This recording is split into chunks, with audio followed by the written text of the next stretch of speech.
Hello and welcome to Tantrum House Studio 3. I'm Will Meadows. And I'm Sarah Meadows, and today we're looking at Dragon's Hoard.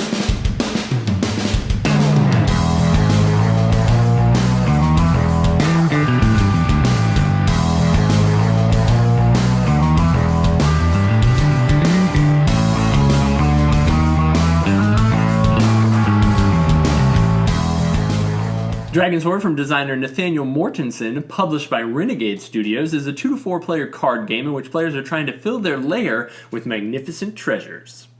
In the game, players are collecting different colors of sheep to use as currency to collect their treasures. Let's take a look at the components and gameplay. Dragon's Hoard comes with a deck of 101 cards that feature 5 different color sheep on their backs, and on their front will have either a treasure, a lair, a wild sheep, or an action. The game setup is super simple. 4 cards go into the field beside the main deck, and the start player is chosen and you're ready to go. On their turn, players may draw 2 to 4 cards depending on player count and on how many cards they have in their hand, and then they may take up to 2 actions. They can play an action card from their hand and resolve its effects, or they can play a lair or a treasure card. Action cards allow you to do things like draw 2 or steal 2, skip another player's turn, or force another player to discard. They might protect you for the rest of the round or ensure that others can't block your actions. There are dragon cards that can be played as a reaction to allow you to stop another player from playing his cards against you. Treasure cards are played in sets, and you have to be able to fulfill the entire requirement of the card when playing it in order to gain the points at the end of the game. So I'd have to play 2 blue sheep and 2 more any colored sheep in order to lay down this treasure chest and collect 5 points at the end of the game.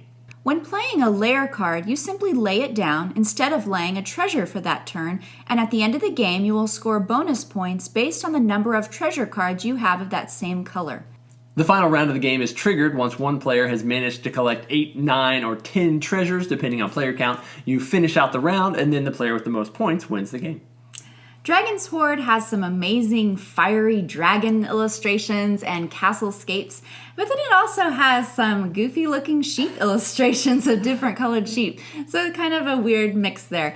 And it also comes in a nice small box, so it's easy to take to game night. Yeah, we've been playing with this with a lot of different folks. We've played it with the 2 players, and then we've played with 4, 3, 4. We noticed that when you play the 2-player game, it's really easy to just kind of like, I'll take the blue and the purple sheep, and you take the orange and the red sheep, and kind of never the twain shall meet. But when you get to those higher player counts, then you start needing, you have the same color layer as he does, and you're trying to kind of steal the cards before he gets to them. So there kind of is a little bit more player interaction, obviously, once you have more players to play with, which we enjoyed that higher player count.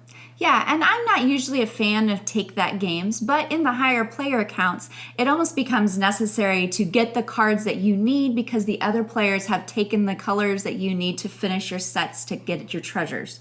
So it's a good balancing mechanism to use other players' cards to try and gain them or keep them from playing, and then if you lay your treasures and you have no cards left in your hand, there's nothing they can do to you. So it's a good way to pay attention to the other players and what's going on in the table. Yeah, we've had some fun with it. I think we've actually gotten to enjoy it a little bit more the more we've played it, which is always a good sign for a game. So if you might be interested in something like this, then check out Dragon's Hoard. Tantrum House gives Dragon's Hoard 2 thumbs up.